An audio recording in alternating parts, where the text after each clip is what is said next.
98.8 Citra FM Monosobo banget. Masih dalam sajian beranda bersama saya Dirma Wijaya dan juga teman-teman dari Kapa. Ada Mas Karim, ada Mbak Arista, dan yang satu lagi nih yang baru saja hadir di tengah-tengah kita.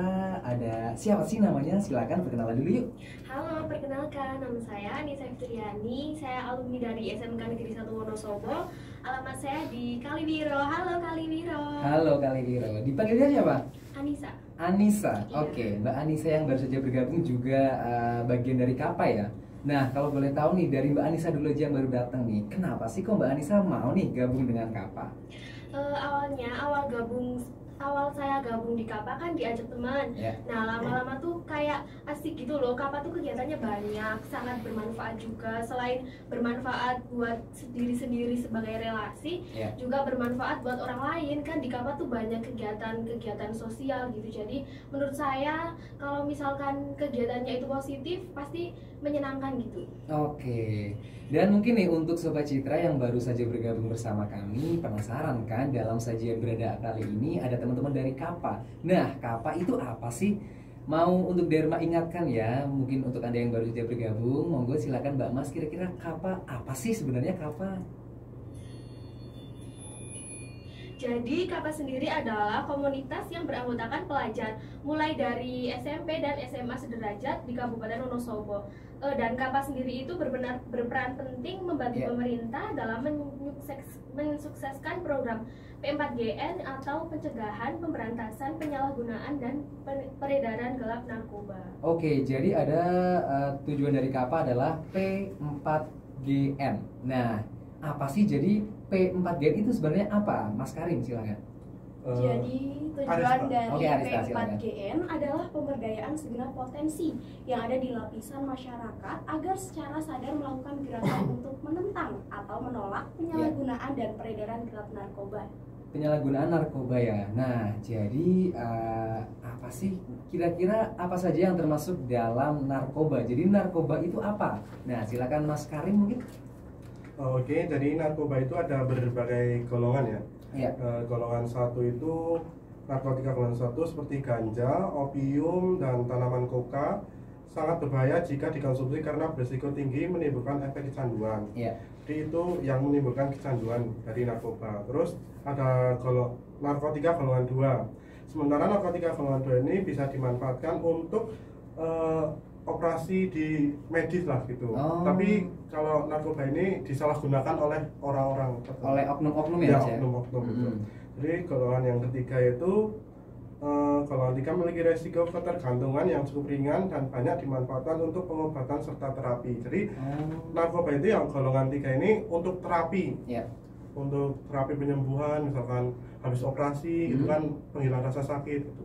Cuma mungkin ada memang beberapa orang yang menyalahgunakan gitu Iya, ya, Mas. seperti itu. Makanya jatuhnya jadi narkoba. Narkoba. Oh, gitu. Oke. Nah, untuk lebih lanjutnya lagi, nah jenis-jenis narkoba itu apa aja sih?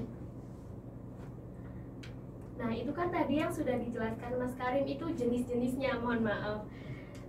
Secara pengertiannya, Iya. narkotika atau biasa disebut narkoba adalah zat atau obat baik yang bersifat alamiah, sintesis maupun semi-sintesis yang menimbulkan efek penurunan kesadaran, halusinasi, serta daya rangsang.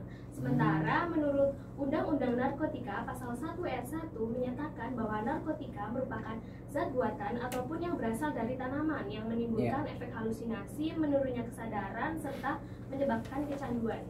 Oh, gitu ya. Jadi memang apa namanya dampak-dampak gitu dari narkoba memang sangat berbahaya ya. Khususnya bagi kita nih anak-anak muda, generasi bangsa, mau cewek mau cowok ya. Iya. Jadi kalau bisa memang untuk menghindari narkoba apapun itu jenisnya ya. Iya, betul. Nah, kira-kira ada nggak sih kalau langkah-langkah atau mungkin hal-hal sederhana dari teman-teman Kapa nih barangkali ada yang ingin disampaikan kepada Sobat Citra?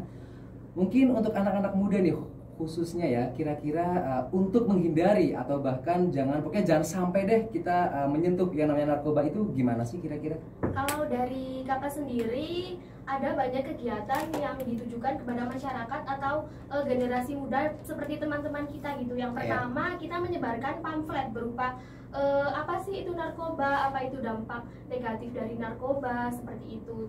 Terus juga misalkan tidak pandemi, biasanya seperti tahun-tahun sebelumnya, setiap tahun kan ada, biasanya kalau misalkan tahun ajaran baru ada kegiatan yang namanya masa pengenalan lingkungan sekolah. Nah, biasanya kita dari KAPA Kabupaten Wonosobo mengadakan sosialisasi di sekolah-sekolah.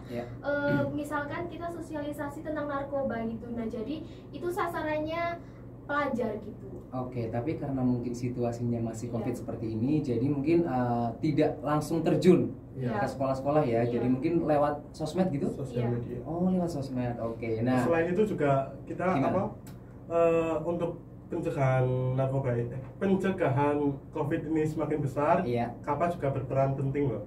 Jadi kemarin kita itu mengadakan suatu kegiatan tadi dan kemarin tanggal 24 ya Mbak Nisa. Nah itu kita bagi-bagi masker, hand sanitizer, vitamin, itu cuma itu sih, ke alun-alun sama sekitar Wonosobo. Oke, jadi karena masih COVID sekali lagi, jadi memang salah satu program yang diadakan oleh KAPA di tahun ini mungkin itu ya. Tadi bagi-bagi masker, kemudian hand sanitizer dan lain sebagainya ya. Nah, kalau nggak salah juga nih, hari ini kan juga bertepatan dengan yang namanya HANI. HANI itu apa sih? Jadi HANI itu Hari Anti Narkoba Internasional. Oke, HANI adalah Hari Anti Narkotika Internasional. Nah, sebelum lebih lanjut Mas, tahan dulu biar Sobat Citra penasaran. Setelah ini kita akan membahas HANI, tapi setelah yang satu ini.